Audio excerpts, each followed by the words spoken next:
el evolucionismo. Y el darwinismo es, digamos, una de las maneras de pensar la evolución. Esto es, hay evolución, el concepto de evolución se ha utilizado de distintas maneras, se utiliza en antropología social, hay toda una escuela, una tradición evolucionista que se refiere a otra cosa, y el propio término evolución proviene de hecho de la ontogenia, de la teoría del desarrollo de los seres humanos. Viene, y no solo de la ontogenia, proviene de una escuela específica que era contraria a la escuela del performacionismo en ontogenia, en las teorías del desarrollo humano y del desarrollo de los animales en general. Había dos concepciones. Una era la concepción preformacionista, la idea de que en los seres humanos había un pequeño individuo, que en algún huevo había ovoístas o espermatistas, los que pensaban que estaba en la mujer o en el hombre, pero de alguna manera había este pequeño homúnculo que crecía. Contrario a ello, había una escuela que era la escuela llamada evolucionista, que lo que suponía era que no había una pequeña persona que podía crecer y crecer y crecer y ya, sino que más bien un huevo fertilizado iba pasando por distintas etapas. William Harvey, el que descubrió el aparato, bueno, el que describió el sistema circulatorio, justamente distinguía la evolución per metamorfosis y por epigénesis, que eran las dos escuelas de los evolucionistas. Esto es de los no homunculistas o preformacionistas. Y a esa es la escuela que se llamaba evolutiva. Evolución proviene de hecho del griego envolvere, que es como desenredar un papiro. De ahí que las primeras teorías fueran del desarrollo fueran las que tenían el concepto de evolución.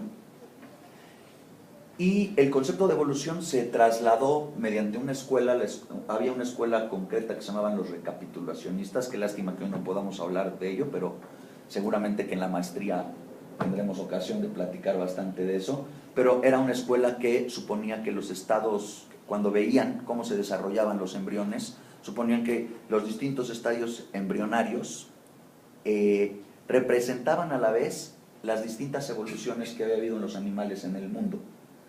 Esto es porque alguna vez tuvimos branquias. Si uno ve el embrión de una persona muy pequeña, uno ve que aparecen branquias, luego aparece, por ejemplo, un cordón muy parecido a la vertebrata de los peces, y vamos viendo estadios filotípicos, de manera que la gente veía eso y pensaba, es que pareciera que desde muy pequeño un embrión atraviesa todos los estados del desarrollo. La ley, se llama la ley biogenética, decía que la ontogenia, esto es el desarrollo humano, recapitula a la filogenia, esto es la secuencia filotípica de los animales en el mundo. Por lo tanto, como a la ley biogenética, a esta ley de la recapitulación se le llamaba evolución, venía de la escuela evolutiva, el concepto de evolución pasó de tratar el asunto del desarrollo de los humanos al asunto de la diferenciación de los organismos en la naturaleza. Esto para hablar un momento nada más del concepto de evolución. Pero la diferencia entre vamos a ver dos cosas hoy. Una, la diferencia de cómo piensa Darwin en la evolución, que cómo se piensa en evolución en general. La evolución en general se piensa, yo un poco pienso que como transformación progresiva.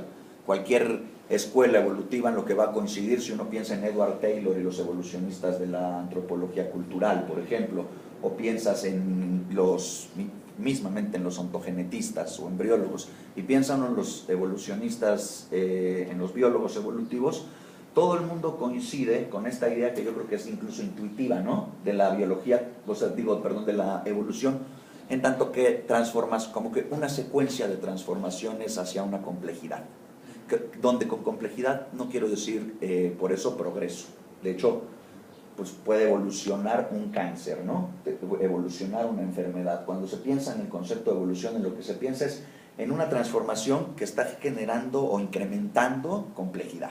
Complejidad puede ser en el sentido entrópico, hacia el caos, como en una enfermedad, o hacia el orden, sin duda. Pero estos son ese es el concepto intuitivo de evolución. Luego, lo que sucede es que el pensamiento darwinista es un tipo particular de pensamiento evolutivo, y lo que me gustaría hoy es que viéramos dos cosas. Primero, ¿por qué es distinto pensar en la evolución en el sentido darwiniano? Que tiene que ver sobre todo con la proliferación diferencial de ciertas cosas, es decir, con una secuencia asimétrica de la aparición de ciertas cosas con respecto de otras. Salud. Digámoslo de otra manera, el pensamiento evolutivo de Darwin trata esta transformación general hacia la complejidad a partir de la sustitución de ciertas estructuras por otras estructuras. Y ese es el punto central del evolucionismo darwiniano. Y sobre lo siguiente que vamos a ver es qué es la teoría evolutiva como tal, ligeramente, comprenderla. La teoría evolutiva de Darwin tiene la ventaja de que es tal vez la única idea compleja, verdaderamente interesante en la ciencia, que está al alcance de la comprensión de todo el mundo. Eso es muy bueno. Pero por otro lado, ya que empiezas a especializarte en la teoría evolutiva para hablar de otras cosas, se vuelve, ahora sí que tristemente e interesantemente, igual de complicada que todas las teorías científicas que hay, ¿no? Todavía no descubrimos que son dos cosas que a mí me gustaría. O sea, yo leo y hago ciencia porque las cosas interesantes que quiero saber tienen que ver con eso, pero el día que se descubra cómo aprender cosas sin hacer ciencia y sin leer, yo me inscribiré inmediatamente a ese grupo de personas. Por el momento no es posible. Entonces, pero la teoría a la que llamamos teoría de Darwin, a la que llamamos teoría evolutiva, no es exactamente una teoría, es un paquete de teorías. Vamos a revisar cuáles son las concepciones de esto y vamos a ver una teoría en particular brevemente, su quinta teoría de la evolución, para ver a qué se refiere. Casi siempre se le llama la teoría como tal, y de hecho las personas que son detractoras del evolucionismo darwiniano, y aquí viene un gran paréntesis, me refiero a los creacionistas, no a los religiosos. La teoría de Darwin yo digo que es como el amor y la locura, que siempre van juntos, ¿no? El creacionismo siempre caminan juntos, el creacionismo y el evolucionismo han caminado toda la vida juntos, metiéndose el pie un poco, amenazándose, peleándose, tienen la típica relación apasionada, saludable, ¿no? Y con esto quiero decir, voy a puntear algunas cosas con respecto del creacionismo, tal vez. Y mi paréntesis era, yo tengo el más profundo respeto por todas las religiones. Esto es en aras de ver cómo son los dos pensamientos, no en aras de herir alguna susceptibilidad, y reitero mi respeto absoluto para cualquier pensamiento religioso. De todas maneras, si se sienten invadidos, me avisan inmediatamente. Pero quiero revisar la teoría de Darwin, justamente la teoría de la evolución. Casi siempre un detractor te diría, es una teoría, no es un hecho, ¿no? Es como la primera de la que te agarras. Es muy curioso porque pues son los científicos los que le dicen teoría, entonces podrían acabar con la discusión diciendo, pues ya no le llamemos la teoría de la evolución, llamémosle el hecho de la evolución, y se acabó el problema, ¿no? No es una buena defensa decir, mis detractores le llaman teoría y entonces no es un hecho.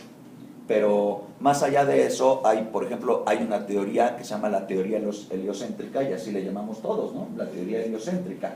Y es aquella teoría que dice que la Tierra le está dando vueltas al Sol. Entonces, si un creacionista me permite el mismo grado de confianza llamarle teoría darwinista a la teoría heliocéntrica, pues lo tomo, son solo teorías, ¿no? Pero pues son teorías muy, pues sospechamos que son muy ciertas, ¿no? La sospecha de que la Tierra da vueltas al Sol crece y crece cada día. También la de la transformación de las especies. Pero lo último que quiero, bueno, no lo último, sino lo primero que vamos a ver es por qué la importancia del pensamiento evolutivo. La teoría de Darwin es una de las teorías que más ha trascendido, o que más se ha desparramado por fuera de su esfera de conocimiento. Hay teorías científicas muy poderosas que la verdad es que solo discuten los científicos adentro de sus campos y no han invadido el mundo, ¿no? Kurt Gödel, una quintesencia de la lógica y la matemática, descubrió en el siglo XX que las teorías que los modelos matemáticos podían ser incompletos, completos o consistentes, y no las dos cosas a la vez. Y eso pues solo les interesa a esas personas, ¿no? Porque no es una cosa en la que no es que vaya a desbordar. Si mañana le dicen a la gente, se demostró que la teoría de la evolución no opera como dice Darwin, es que nos vamos a enterar todos. Si mañana te dicen Kurt Gödel no tenía mucha razón con lo que discutió con Frege, te dicen ya, ¿por qué nos informan, no? Estamos ocupados viendo la tele. Entonces, sí pasó algo con el pensamiento evolutivo, y no solo es, porque ese es un error fuerte, mucha gente piensa que es porque dio un vuelve, escindió a la ciencia por segunda vez de la religión, ¿no? O dio finalmente el golpe, la quilla que faltaba para desembarazarse de la religión. Y esa es la revolución, ¿no? El nacimiento de una ciencia verdadera, el racionalismo llevado a la práctica. Eso es, para decirlo suave, eso es una estupidez, ¿no? Es, primero, la cantidad de personas que creen en Dios, en cualquiera de sus presentaciones, y en la evolución biológica es infinita. Y la cantidad de gente que no tiene ningún problema con eso es pues no puede ser mayor, porque ya dije que es infinita la otra, pero es igual de grande. No es eso. Además, a veces suele pasar, con la historia de la ciencia suele pasar que hay qué bueno que ahora se esté haciendo un revisionismo en los libros de texto, que están tratando de borrar esa apariencia que se dio del mundo, ¿no? Pero pareciese como si antes del siglo XVIII el ser humano estaba pues imbuido en el fluido amniótico de la astrología de una manera, ¿sabes?, impresionante. Y entonces llegó la ciencia, esta arma nueva que sacó al ser humano del colapso mental en el que se hallaba, y entonces empezó el pensamiento racional, que milagrosamente va avanzando, viendo cada vez más cómo era ingenuo pensar en las cosas que pensábamos, ¿no? La infantilización del pasado y la madurez de la mente a través de la ciencia es una figura muy recurrente. No es por eso que el darwinismo es lo que es una cosa mucho más delicada. Tal vez hubo dos revoluciones científicas importantes, bueno, muchísimas, ¿no? Pero la revolución del siglo XVIII, la llamada revolución científica, la edad del modernismo, y después, directamente, el momento en el que en Europa, en el siglo XIX, en la Inglaterra victoriana y dos espacios junto, Francia y Alemania, se vuelve a dar una revolución importante que sí que pone orden a la ciencia, pero en un sentido epistémico. Es decir, no es que la ciencia triunfe con respecto de las otras cosas, es que la ciencia genera para sí misma, gracias a Darwin y otras personas, una epistemología para sí ser otro tipo de, para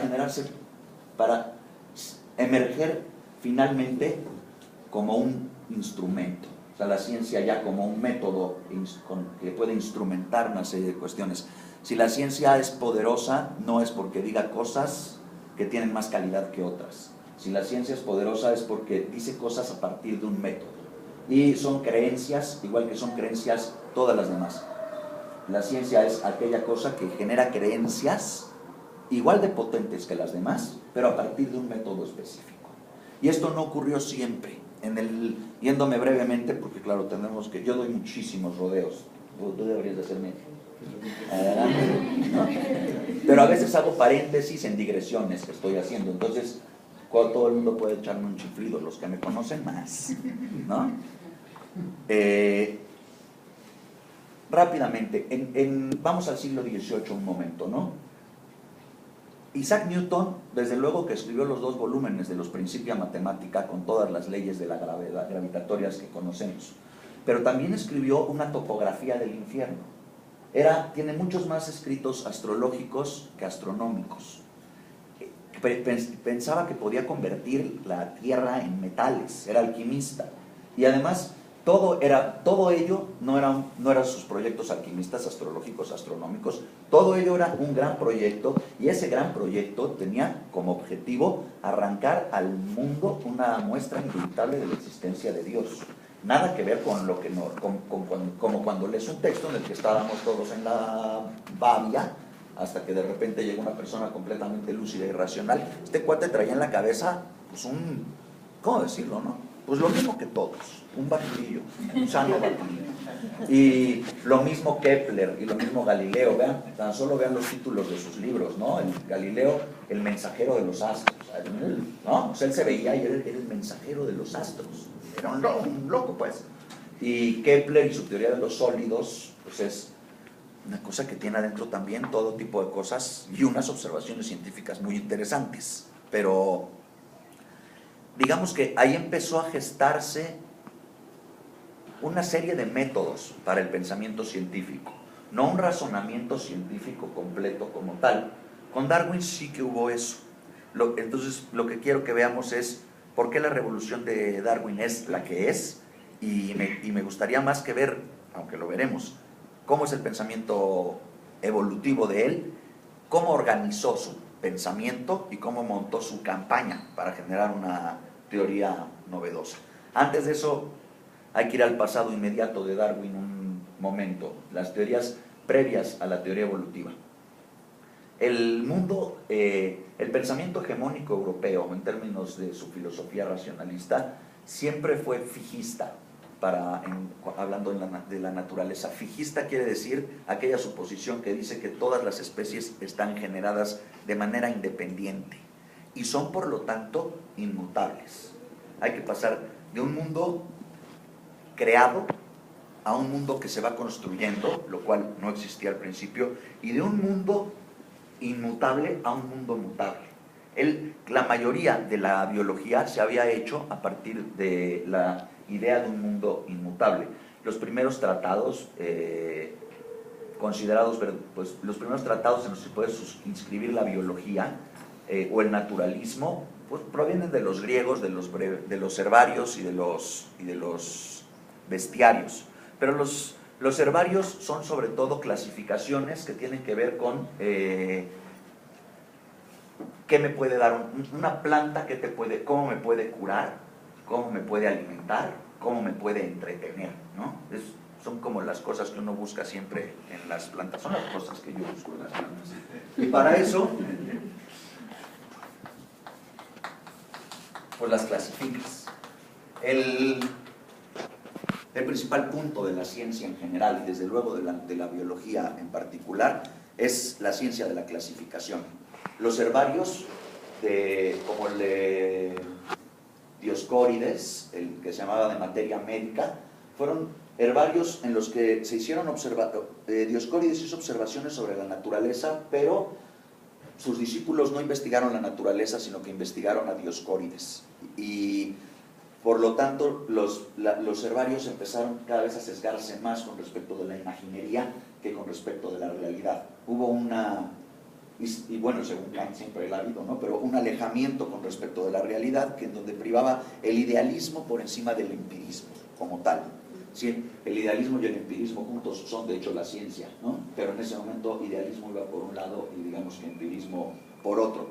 Y dando un salto cuántico, porque tenemos media hora para hablar, en el Renacimiento, con la caída de la síntesis aristotélica, de la idea aristotélica del mundo en términos de su astronomía, justamente con la llegada de previa a los modernistas que ya mencioné,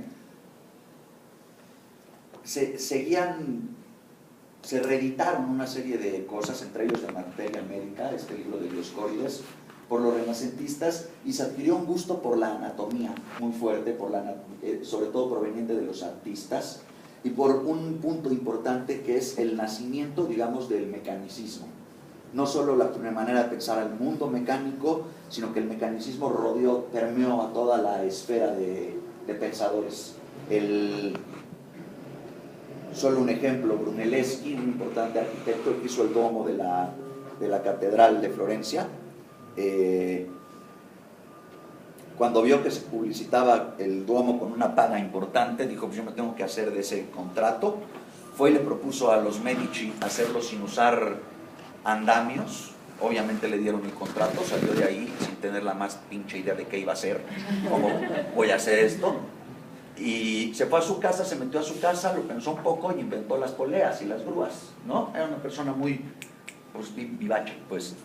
Y con él trabajó de chico Leonardo da Vinci, acarreando piedra, por cierto. O sea, y él desarrolló una serie de cosas una serie de imaginería junto con otros tipos. Con respecto de la idea de pensar en los organismos, principalmente en el ser humano, como una máquina. De hecho, por esas épocas salió un libro de Vesalio, un importante pensador, Andrea Vesalio, que se llamaba Humanis Corporis Fabrica, que era un compendio de anatomía que es bellísimo y que justamente piensa en el organismo como una maquinaria.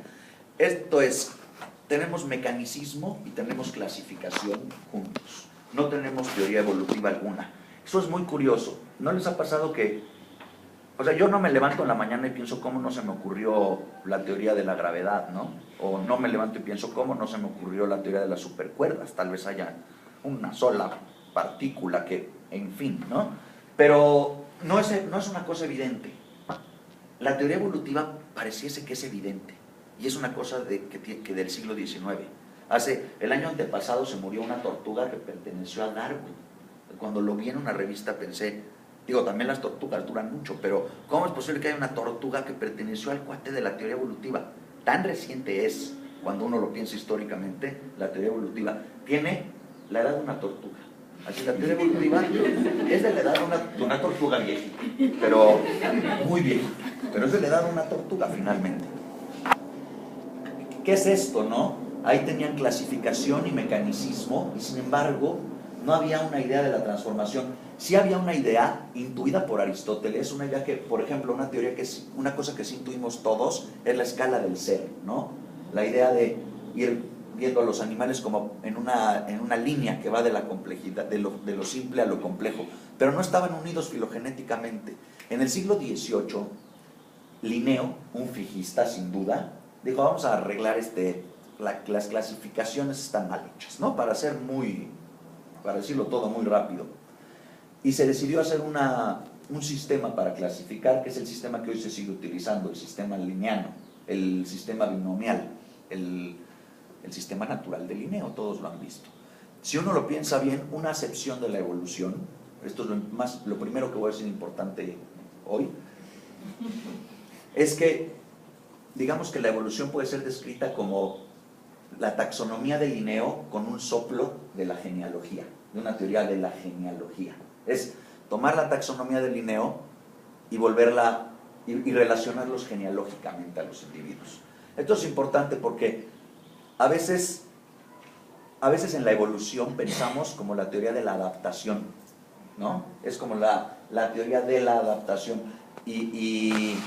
Pues no sé, mi mamá, por ejemplo, en mi caso personal, y hay quien puede... Mi mamá creía que el mundo estaba hecho en 7 días, hace unos cuantos miles de años, en concreto. Y mi mamá estaba convencida de que las especies estaban adaptadas. Y podía decirme, no creo que exista lo que dices y estoy convencido de que las especies están adaptadas. ¿Cómo no va a estar una víbora adaptada? O sea, no le parecía nada novedoso que pensaras en eso. La evolución no es adaptación. Lo que no creía mi mamá, que sí creía Darwin, que ya es más difícil, es que las víboras estaban adaptadas así por una serie de relaciones genealógicas que habían tenido animales que no eran víboras. Y la verdad es que le concedo que eso se oye más difícil, ¿no? Pero la evolución entonces es la relación genealógica que tienen las especies. Las especies pueden, por tanto, ser clasificables. Al final les voy a dar una más bonita definición de evolución. Pero pasemos a lo siguiente. En el siglo XVIII nace la posibilidad de clasificar al mundo de manera ordenada. Las clasificaciones eran sobre todo cuantitativas. ¿Cuántos pétalos tienen? ¿Cuántas hojitas tiene? Los monocotiledones, los dicotiledones, tal y cual. Entonces, las patas a los bichos, y entonces estos artrópodos, estos quelicerados, ¿no? Toda esta parafernalia la hizo Linneo pensando justamente, primero, en órganos sexuales. Vio la posibilidad de ahí ver las diferencias, lo cual es interesante, y sobre todo en un sentido cuantitativo, no tanto cualitativo. Quien lo hizo luego cualitativo fue, un poquito después, pero también en el siglo XVIII, fue un francés que se llamaba Cuvier. Cuvier escribió un libro que se llamaba De Re Anatómica, y decía, pero es que cuando contamos las cosas así como las estamos contando, de repente nos salen los delfines junto a los tiburones, para decirlo en corto, ¿no? Y no están bien relacionados. Entonces empezó a utilizar órganos específicos, con funciones específicas para hacer una serie de genealogías. Y por esa época en Alemania, Goethe, el gran escritor, había hecho una serie de observaciones que, para no hacerse las largas, culminaban con esto. Si yo veo un cangrejo y veo una mosca, no pienso que están relacionados genealógicamente.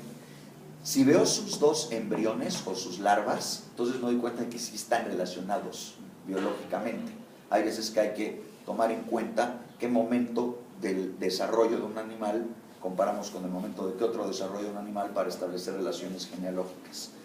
Sin embargo, todo lo que se buscaba en ese momento eran parecidos para agrupar para sistematizar el mundo, no una sospecha evolutiva. Este mismo hombre, Cuvier, el que hizo de Rea Anatómica, el que decía, hagamos anatomía, pero más que cuantitativa, funcional, ese mismo hombre tuvo una teoría que era la teoría del catastrofismo. Él observó todos los fósiles que había en el mundo y llegó a la conclusión, primero, de que no todo pudo estar en el mismo momento al mismo tiempo. Esto es, si uno con la información que hoy tiene, te imaginas el Edén, pues tendría que estar ahí, pues Adán, Eva, los pájaros, pero nunca sale, que tendría que estar, pues debería pasar por ahí el oso polar, ¿no? Debería pasar por ahí el tiranosaurio rex, porque ahí estaban todo el mundo, ¿no? Todo el mundo, o sea, el arca de Noé, claro, nunca trae al tiranosaurio, ¿no? Pero debió de haberlo traído, desde ese punto de vista. Cuvier era un fijista y desde luego que un deísta. Toda la gente que voy a decir creía plenamente todos tenían ideas religiosas. Es muy difícil no tenerlas, ¿no? Pero él lo que suponía era que Dios había puesto, después de ciertas extinciones, otra vez animales en el mundo. Y se podía ver por los estratos geológicos. Es decir, partía el estrato geológico y le decía a los demás, miren, bola de burros, ¿no? En francés, porque él hablaba francés, pero es una traducción simultánea. Pero los paraba ahí y les decía, aquí hay un tipo de especies en este estrato geológico, en este otro hay otro tipo de especies, en este hay otro tipo de especies. Se ve que ha habido episodios catastróficos, lo cual era cierto, con extinciones importantes, lo cual era cierto, y ¿sabes? El rellenado nuevo de animales. ¿Cómo se hace ese? Él decía, a mí no me pregunten, pero supongo que, pues Dios, ¿no? Pero lo importante de él es, y esto es muy importante, este cuate suponía que la Tierra tenía que haber sido mucho más antigua. Y son los animales los que demuestran la antigüedad.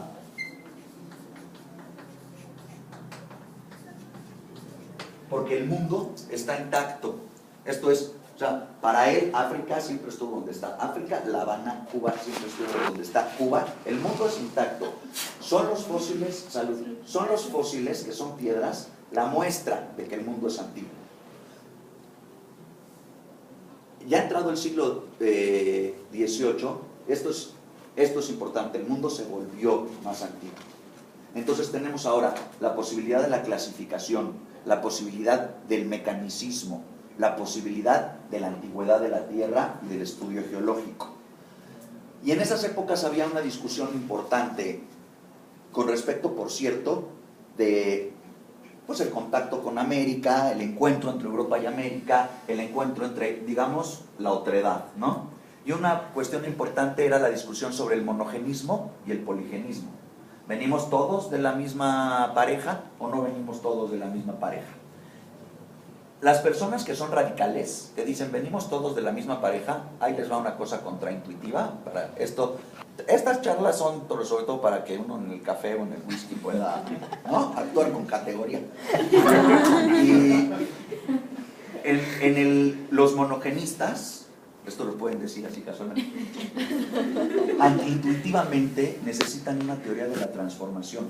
Es decir, un poligenista, una persona que cree que hay múltiples creaciones, te puede decir, a los negros los hizo Dios, A los chinos los hizo Dios, a los blancos los hizo Dios, a los indios los hizo Dios, porque es poligenista. Está muy fácil, ¿no? Los monogenistas les voltean y dicen, ¿y tú por qué dices que hay? O sea, si es cierto el monogenismo, explíqueme usted las razas, ¿no? Se empezó a generar una teoría raciológica. La antropología física, tristemente, proviene de una discusión raciológica. El primer gran raciólogo en ver eso era Paul Broca.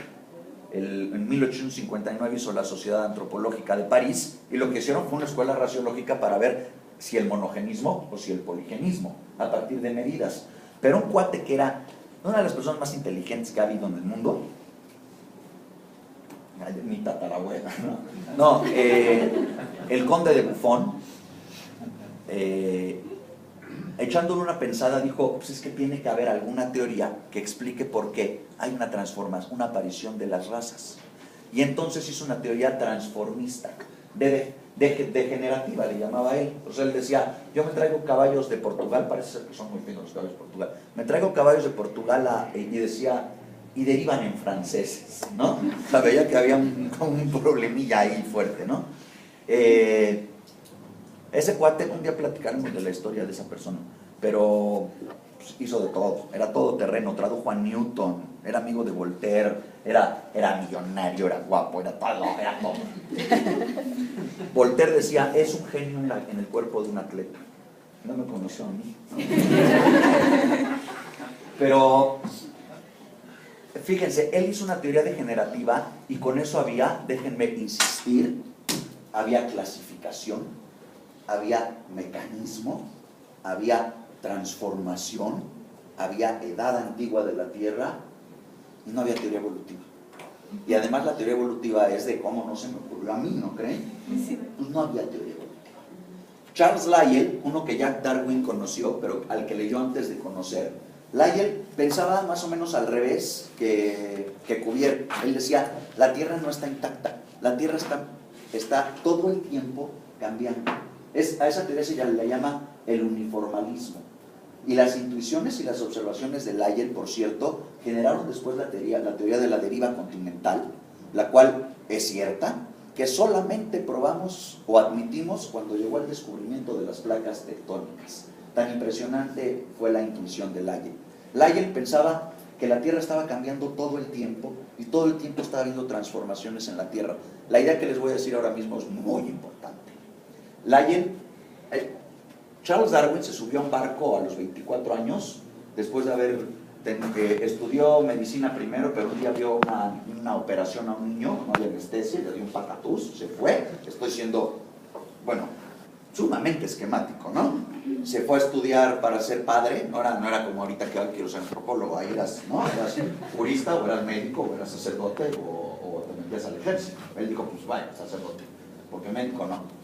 Y en esas dos escuelas en las que estuvo, en la escuela de Edimburgo estudiando medicina, lo que le interesó fue el naturalismo, mucho. Siempre sus biografías dicen, de pequeño era naturalista, pero pues ¿quién no? Esa observación parece absurda.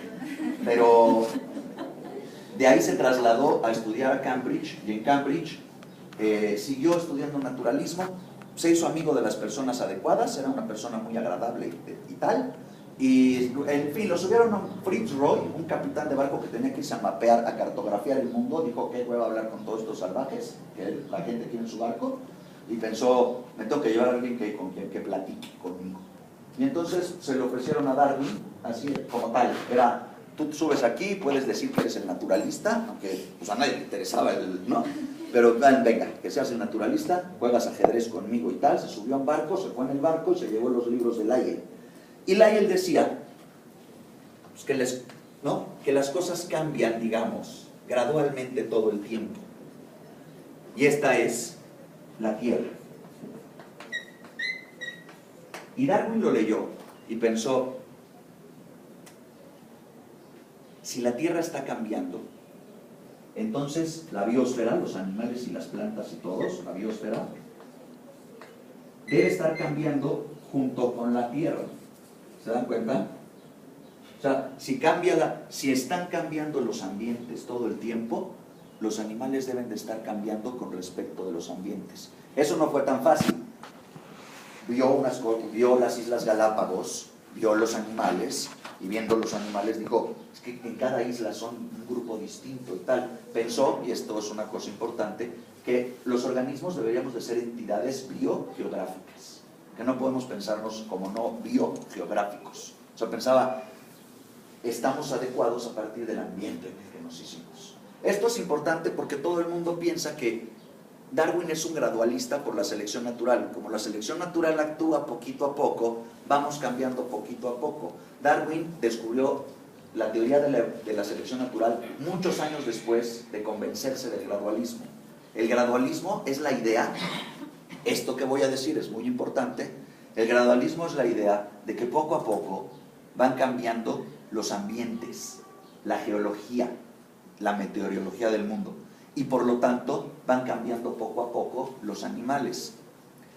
Si esto es cierto, una correcta definición de evolución sería esta.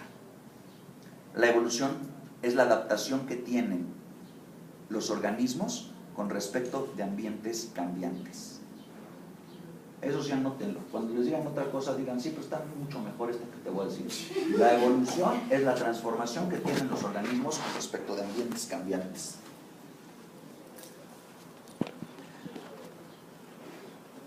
Darwin se agarró esta idea, va cambiando el mundo, va cambiando la naturaleza, va cambiando lo inanimado y va cambiando lo animado, ¿de acuerdo? Y entonces se fue a su casa, hizo un libro de aventuras, se los juro, pasó mucho tiempo y luego le dio a su teoría. Vamos a ver la teoría de Darwin brevemente. La teoría de Darwin, dije hace un rato, no es una teoría, es un paquete de teorías. Hoy en día las teorías científicas como esa, es más correcto llamarles programas de investigación. Una hipótesis es una cosa que tienes en una teoría. Una teoría son un conjunto de hipótesis reguladas. Un programa de investigación tiene una serie de teorías que apuntalan a la de en medio. Ahorita se los explico mejor. Pero Darwin tiene, primero que nada, pues la idea de la evolución. Es una teoría. No les voy a hablar de Lamarck, porque uno no puede hablar de Lamarck así como así. Pero en 1809, cuando nació Darwin, él escribió una teoría de la evolución, con unos mecanismos incorrectos, pero con observaciones correctas, con algunas ideas equivocadas y algunas no. Una muy buena era las especies evolucionan, ¿no creen? Entonces, esa idea no es en sí de Darwin, es de Lamarck, pero digamos que Darwin es el primero en hacer una teoría, que dice, a ver, hay que verles una teoría fuerte de que las especies evolucionan. Pero pongo el ejemplo de Lamarck, porque tú puedes creer en la evolución, por ejemplo, y no ser darwinista. Ahora verán, como Lamarck, por ejemplo. También tenía una teoría distinta.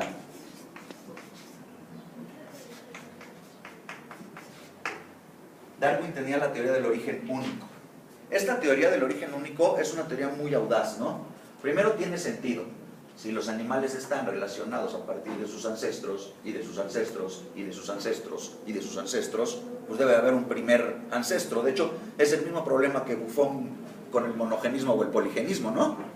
Hubo variación a partir de, al final, un solo individuo. Tiene sentido. No obstante, es muy audaz, ¿no? La teoría del origen único es la teoría de que no se hace vida en la Tierra. ¿Lo habían pensado así? Entonces está llena la Tierra de vida. Pero Darwin en el siglo XIX dijo, en este planeta no se hace vida. Es cuando en la NASA ven cuánto gastan en el proyecto SETI para, estamos buscando un planeta que tenga las condiciones que nosotros. Si Darwin se metiera a la NASA les diría, pues son super güeyes, porque aquí en 5,000 millones de años se ha generado vida una vez, y tú estás buscando un planeta con las condiciones de un planeta en el que solo se ha generado vida una vez. En eso estás gastando, en vez de, yo qué sé,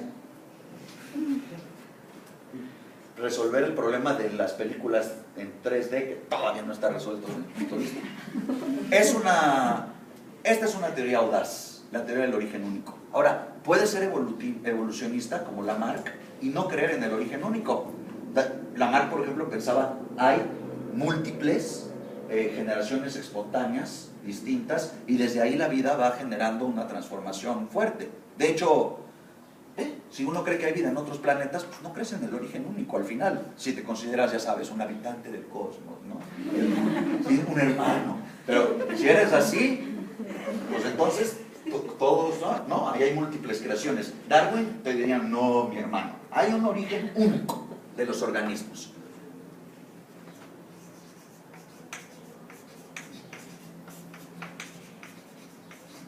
Darwin es un gradualista por las razones que ya les di, no por la selección natural. Darwin piensa, si es la adaptación que tienen los organismos a ambientes cambiantes, y los ambientes cambian lento, ni modo que los organismos no cambien lento. Era un cuate con mucha lógica, ¿no?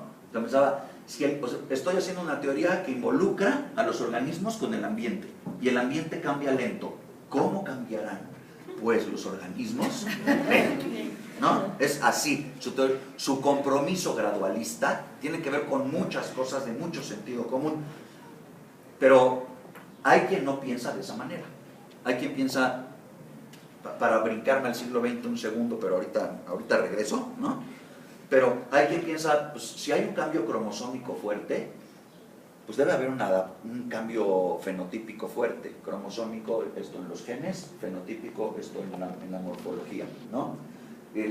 Richard Goldsmith era uno de los saltacionistas más famosos del siglo XX. Tenía una teoría que vale la pena nombrar solo por el título. Le llamaba la teoría del monstruo esperanzado, que me parece bellísimo, ¿no?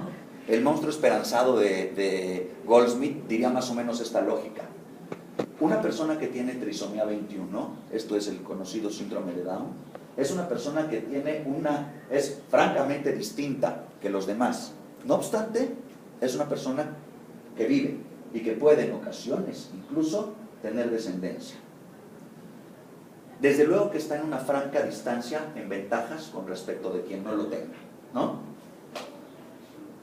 ¿Qué tal que hay y eso se hace por un efecto cromosómico específico? En concreto, pues porque un brazo del cromosoma 21 se corre durante la meiosis de un lado a otro, de la mitosis, perdón, de un lado a otro. Y Goldsmith pensaba, ¿y qué tal un cambio cromosómico igual que nos proporcione, en vez de una desventaja como la trisomía 21, una ventaja? Pues imagínense que hubiera un mundo, decía él, imagínense que el mundo, que pudo haberse hecho así poco a poco, estuviera poblado de gente con trisomía 21. Y de repente a alguien se le pasa el cromosoma que comúnmente está en el brazo 21, se le pasa por un accidente idéntico al otro lado. Y lo que sale es una persona que no tiene síndrome de Down. Diría él, tiene muchas ventajas para reproducirse con respecto de los demás, y rápidamente va a dejar por selección natural su descendencia.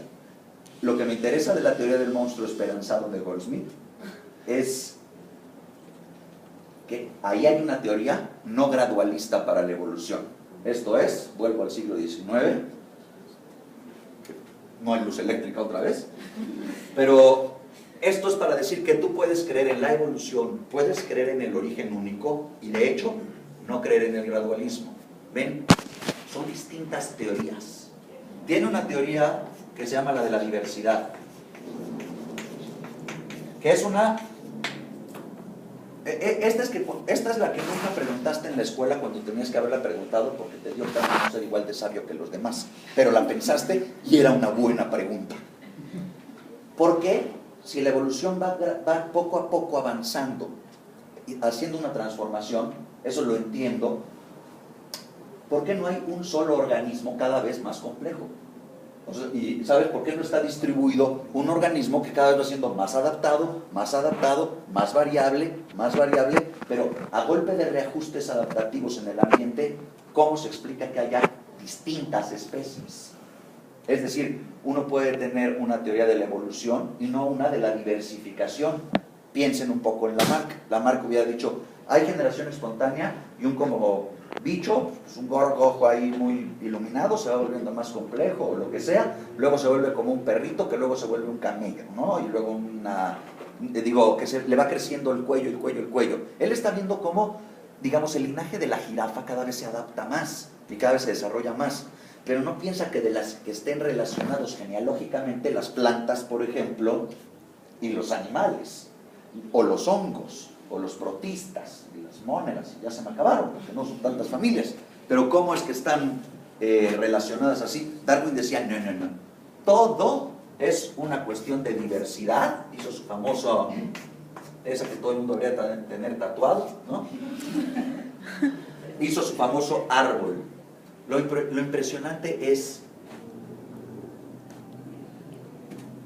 incluso en este momento, está utilizando herramientas como la clasificación, está utilizando cosas como la edad geológica de la Tierra, como el uniformalismo, pero solamente ha visto que debe de existir este fenómeno evolutivo. Uno puede ser como Lamarck, uno puede creer en la evolución y no creer en la diversidad. Pero, desde luego, entonces no podrías no creer en el origen único. ¿Ven? Son distintas teorías. ¿Soy claro con esto?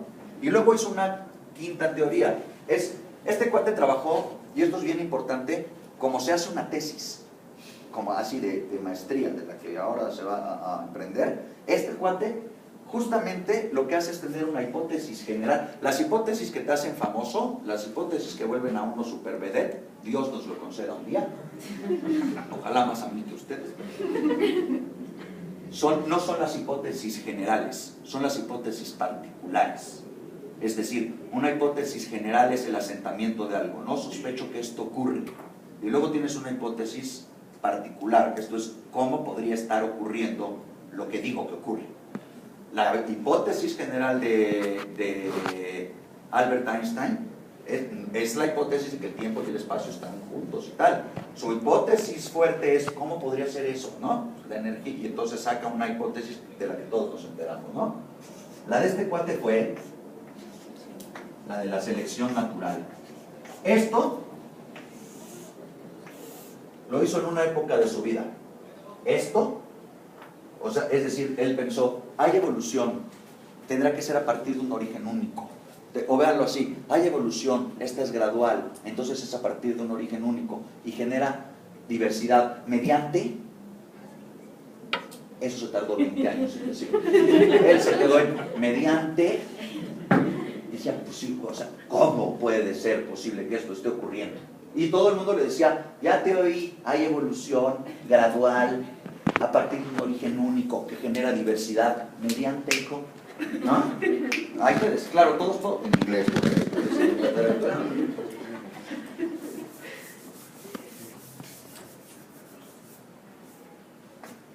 Darwin era una persona brillante. Las personas brillantes suelen argumentar, primero, viendo lo que no es complejo, digo controversial, para luego meterte algo controversial, ¿no? Rara vez empiezas un argumento diciendo lo más controversial, porque se calientan todos los ánimos y te empiezas a agarrar a gritos y entonces no me llegaste a llegar al punto, ahorita lo vas a entender. Primero di lo que no es controversial. Darwin pensó, este cuadrito que les voy a regalar, pues es muy bonito. Bueno, usted lo va a juzgar, ¿no?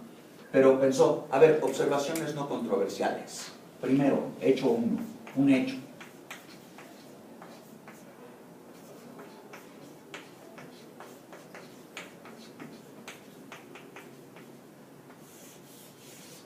En este mundo hay superfecundidad, lo cual gastémonos 3 minutos para ver que no es controversial.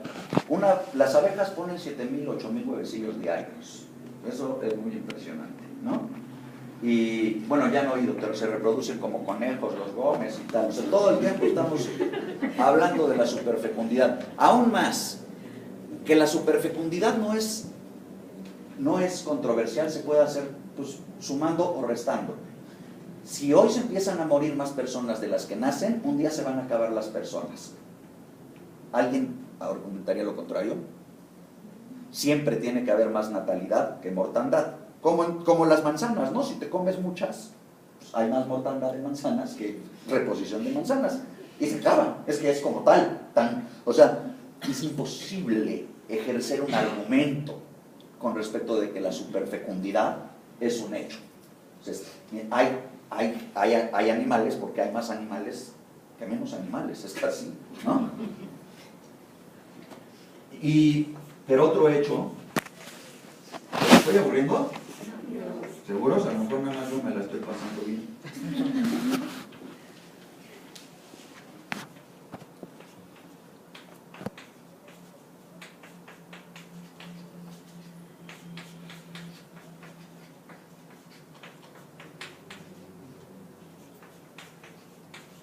Hay una estabilidad numérica de los individuos, lo cual pues ya genera una buena pregunta, ¿no? ¿Por qué? Si una abeja pone 7.000, 8.000 huevecillos diarios, ¿por qué el mundo no se ha desbordado de abejas? Y para el caso de la galaxia, ¿no?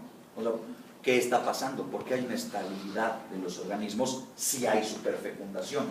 Eso es para sentarte a pensar.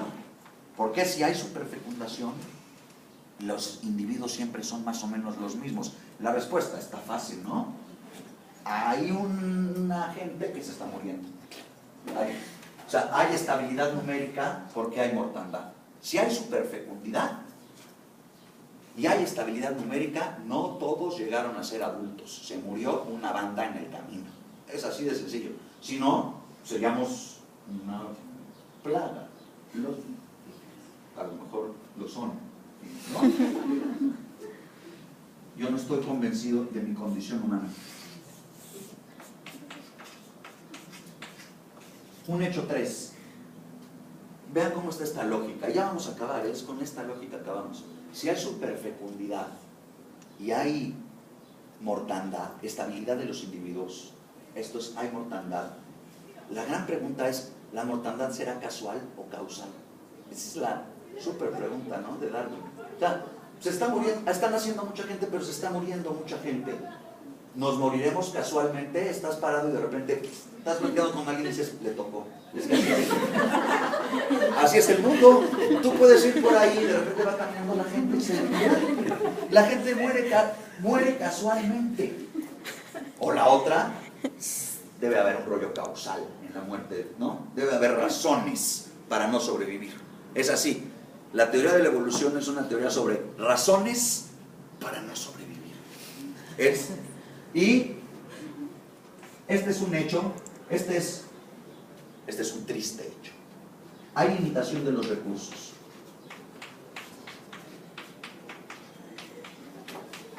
La verdad es que menos nosotros, que justamente el drama humano y toda la antropología puede ser una teoría de cómo cambió todo con la posibilidad de los excedentes de producción. Pero si quitas a los seres humanos, nadie está generando excedentes de producción. Y nunca es bueno pensar en los humanos para pensar en evolución, hasta que seas un verdadero experto en evolución. Yo rara vez utilizo a los humanos para pensar en evolución, porque tienes que ser, no es bueno, hacemos todo al revés, ¿no? Todo lo hacemos, no todo lo hacemos mal, pero no es bueno pensar en la evolución con eso. Piensen en almejitas o en conejitos o en su animal favorito. En su animal favorito no, porque va a haber mortandad.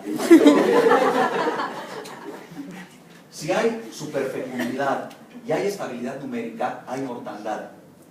Y si piensas que hay mortandad y hay limitación de los recursos, es obvio pensar, la muerte está ligada a la apropiación de los recursos. La muerte no es casual que se estén muriendo unos conejos. Están muriéndose los que no llegan a apropiarse de los recursos. Esta no es un hecho, esta es una inferencia. La primera inferencia. Hay una lucha por recursos. Los recursos en el mundo, donde los animales no son como nosotros, filósofos y cosas así, sobrevivir significa tener recursos, significa que sobreviviste un día más, eso es todo. Entonces, la lucha por los recursos es la lucha por la supervivencia. De ahí, una de las partes de su desafortunado y largo título del origen de las especies, la lucha por la supervivencia, tal, ¿no? Si yo conociera a Darwin, le diría, tú inventa cosas y deja que otros las nombren. Porque tampoco me gusta mucho su selección natural, ¿no? O sea, tú dedícate y luego nosotros le ponemos los títulos. Nos pones de coautores. Otro hecho.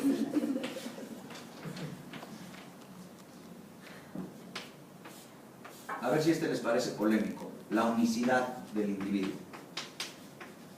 Unicidad individual. O el carácter único de los individuos. El hecho de que nosotros nos subimos al metro y vemos que la gente es diferente. Y las abejitas, ahí como nosotros las vemos idénticas, también hay una que tiene la cueta, o sea, también son diferentes. Todo el mundo es diferente. Es decir, cada individuo tiene un carácter único. Ninguno es exactamente igual. Y ese carácter único, este es otro hecho, a menos de que haya polémica con respecto de que te pareces a tu papá y a tu mamá, y que lo mismo les pasa a las Catarinas. El hecho 5 es que las características se heredan. Vamos a verlo una vez más. Sería muy raro que lo escribieran porque, pues, si quieren yo se les mando una fotocopia de la tablita impresa. Pero en fin. Si uno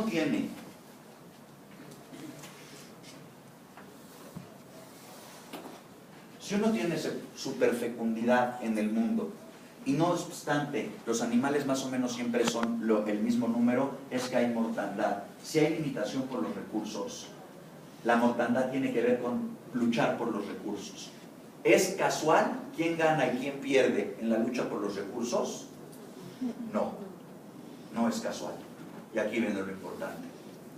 Quien tenga un carácter único, que lo haga apropiarse mejor de los recursos, pues sobrevivirá y lo heredará. A eso Darwin le llamó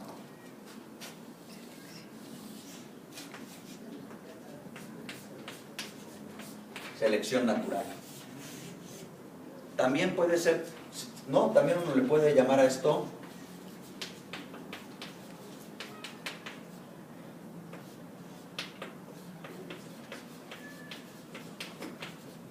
supervivencia diferencial.